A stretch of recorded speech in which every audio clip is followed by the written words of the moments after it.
74% des jeunes qui suivent une formation en alternance trouvent un emploi dans les 6 mois contre seulement 67% pour les diplômés d'un master. Fini les clichés autour des formations. Bienvenue dans un nouvel épisode de Avant 30 ans en collaboration avec l'IFAPME.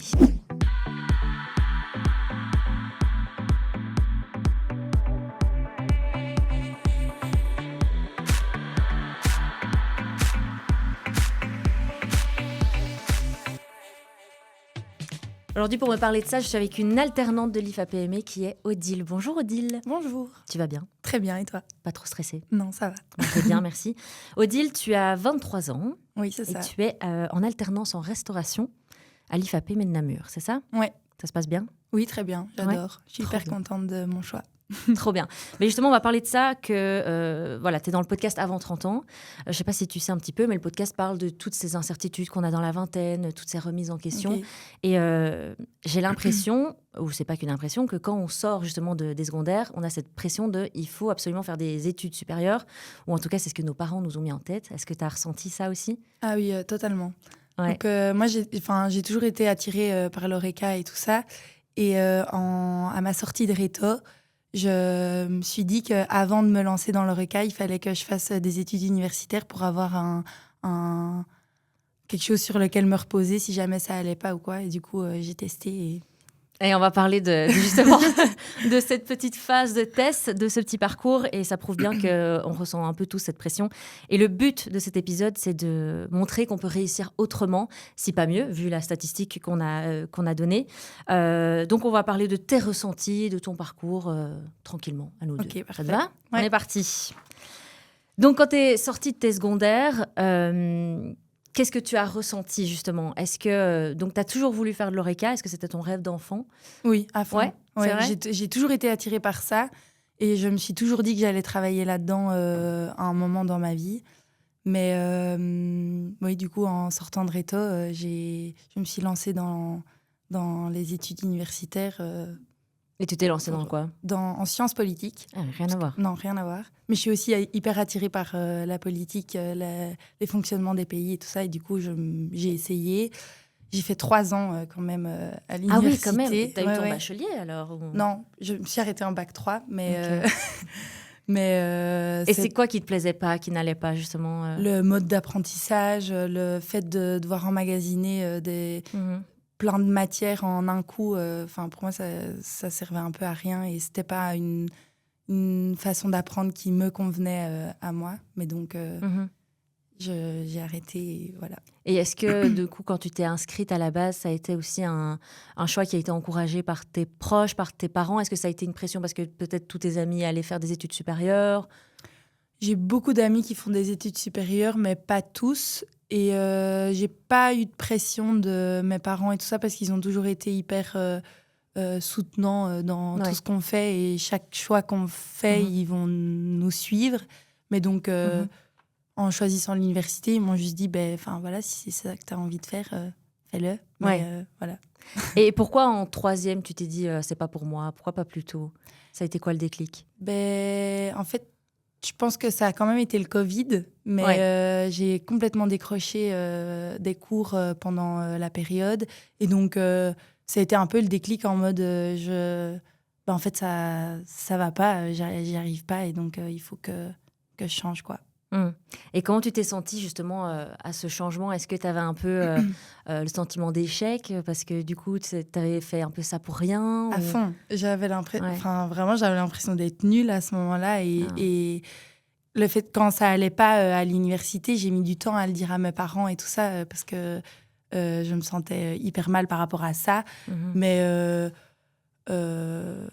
ça arrive et c'est juste que ça me convenait pas et il fallait juste que je change. Et maintenant que j'ai changé, tout va bien dans le meilleur des mondes, quoi.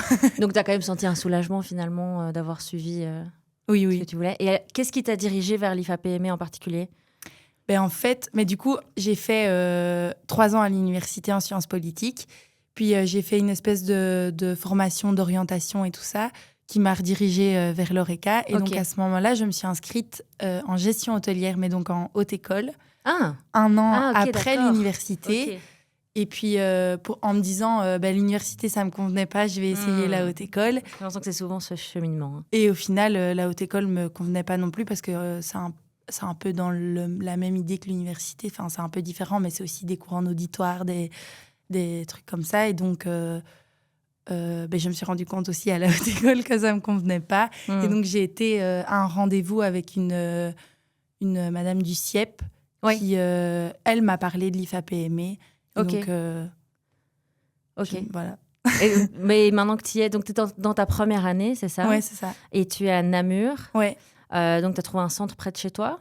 Oui. Ouais. Enfin, j'étais en côte à Namur. Et donc, naturellement, j'ai été à l'IFAPME à Namur. Et par hasard, quand tu as commencé, tu as été à une journée porte ouverte ou pour te renseigner? Non, pas ou du pas tout.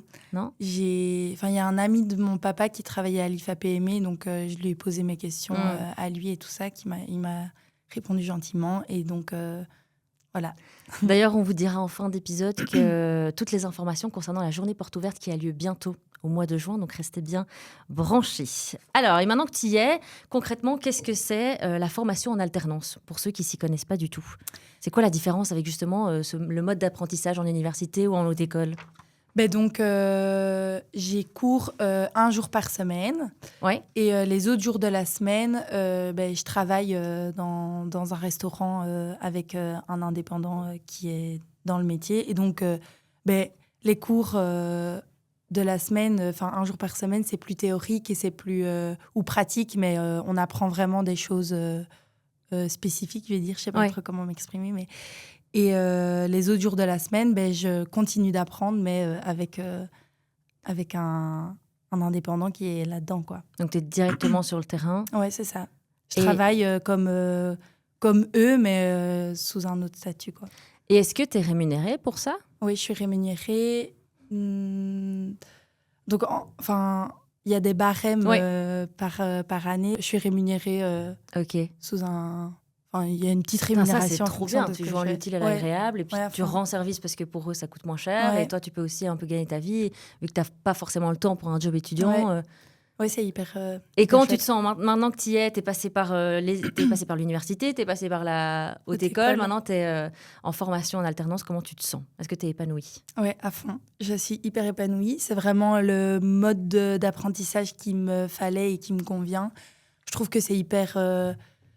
c'est beaucoup plus enrichissant d'apprendre avec des gens qui sont dans le métier depuis des années et qui travaillent vraiment là-dedans que par des trucs sur papier qui... pour moi, ça veut un peu rien dire, mais voilà. Et pour faire un petit coucou à ton employeur, t'es où? Je suis à la ferme du Moulin à Saint-Germain. Ok. C'est un restaurant hyper chouette qui a ouvert il y a 1 an. C'est hyper familial et c'est vraiment trop chouette. Je me plais hyper bien. N'hésitez pas. Vraiment, venez. Et tu crois qu'il y a une possibilité après ton alternance que tu restes là? T'aimerais bien? Ou c'est quoi tes aspirations? Oui, il y a une possibilité que je reste là. Mais donc, l'année passée, j'ai travaillé dans un autre restaurant pendant mon année préparatoire. Mais pendant ma formation, je préfère changer d'endroit pas le plus souvent possible, mais... j'espère faire 3 endroits de stage différents pour pouvoir voir des fonctionnements différents, d'autres choses, rencontrer d'autres personnes et tout ça. Et dans ta formation de restauration, qu'est-ce que tu apprends tous les aspects de l'horeca? Oui. Et c'est lequel qui te plaît le plus? Ou t'aimes bien toucher à tout?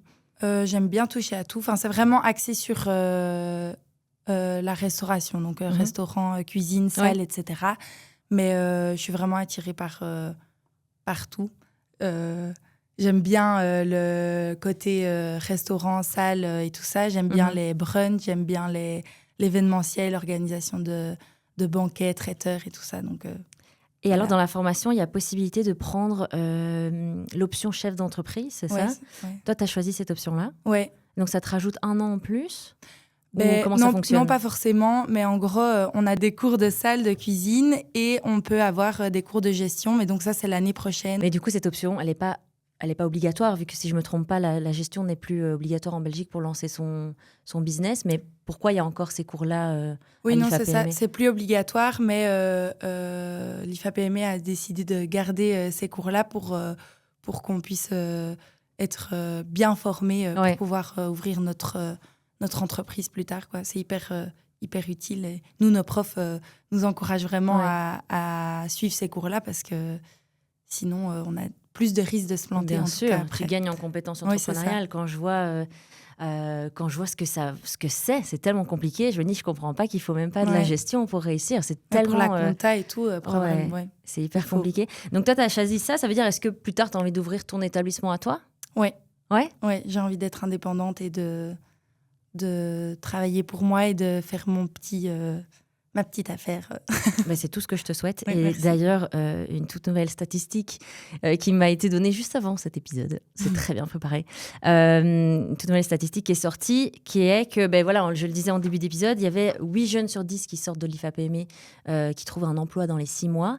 Et ceux qui prennent justement cette option de gestion entrepreneuriale, il y a 88% de succès, de réussite de trouver un emploi dans les 6 mois. Donc, franchement, tu t'en sors bien, je pense. Je pense que tu as toutes les chances de ton côté.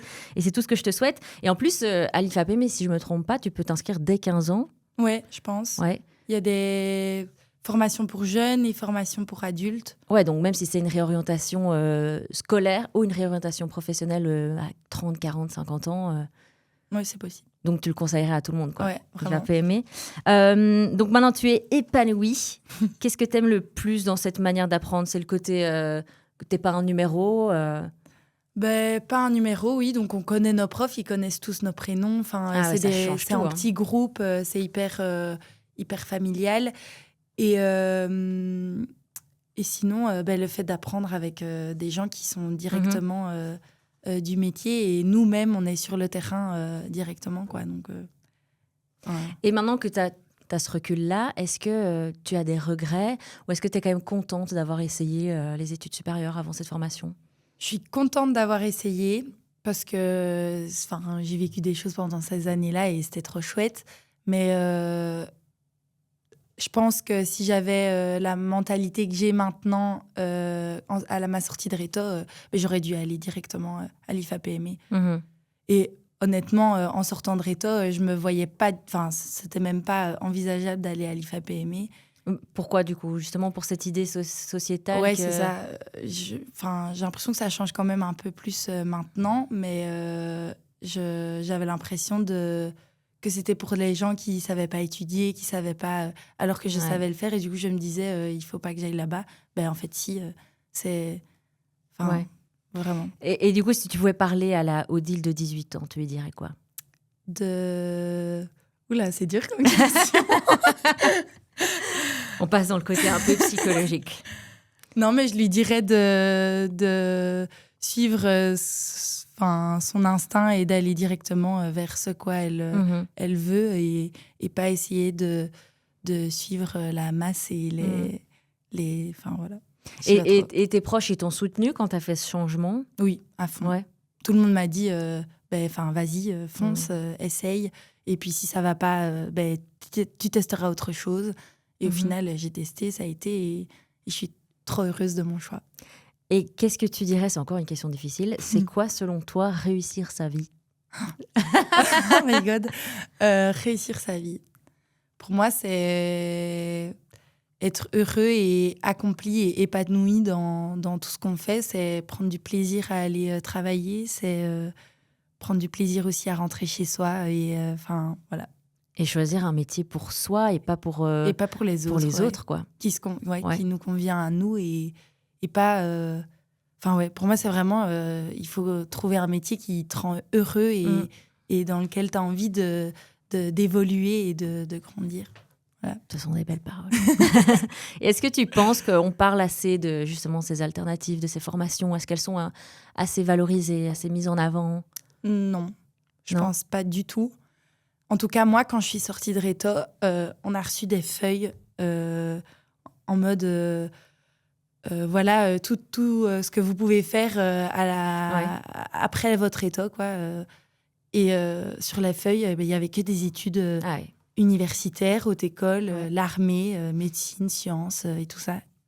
Rien sur les formations. Rien sur les formations, ni du Forem, ni de l'IFAPME. Enfin, il n'y avait rien. Et c'est fou, ça. Ouais. Du coup, voilà. Donc tu penses que ça devrait être quand même... à fond. Ouais. c'est un mode d'apprentissage comme les autres et il faut le promouvoir comme les autres, quoi. Il faut pas... et si pas plus formateur, même, justement, Oui, vu que c'est hyper pratique. À fond. Est-ce qu'il y a un cliché sur, justement, la formation que tu fais, peut-être la formation en particulier sur restauration ou pas particulièrement? Est-ce que tu as entendu des clichés où ça t'énerve d'entendre ça et tu te dis, mais non, en fait? Je pense, du coup, c'est pas que pour les formations Horeca, mais c'est un peu pour toutes les formations de l'IFAPME, mais j'ai l'impression que dans la tête des gens, c'est un peu l'endroit où on renvoie tous les gens qui savent rien faire de leur vie et qui La sont dernière chance. complètement perdus. Ouais. Et c'est le cliché que moi, j'avais aussi en sortant de Réto. Je m'en veux d'avoir pensé ça. Mais du coup, oui, mais bon, c'est aussi avec l'enseignement qui t'a mis ça en tête, la société. Mais du coup, maintenant que j'y suis, c'est pas du tout le cas. Dans la classe dans la classe dans laquelle je suis et les gens avec lesquels je suis, c'est des gens hyper motivés qui ont juste qu'une envie, c'est de travailler, de faire des choses bien et voilà. Et c'est pas du tout un cliché qui est vrai, quoi. Ouais. Et justement, est-ce que tu aurais un conseil à donner à quelqu'un qui est complètement perdu? Peut-être vous qui nous écoutez, vous avez 18 ans, vous êtes perdu, vous savez pas quoi faire, vous dites mince, je dois tester des études supérieures, mais c'est pas pour moi.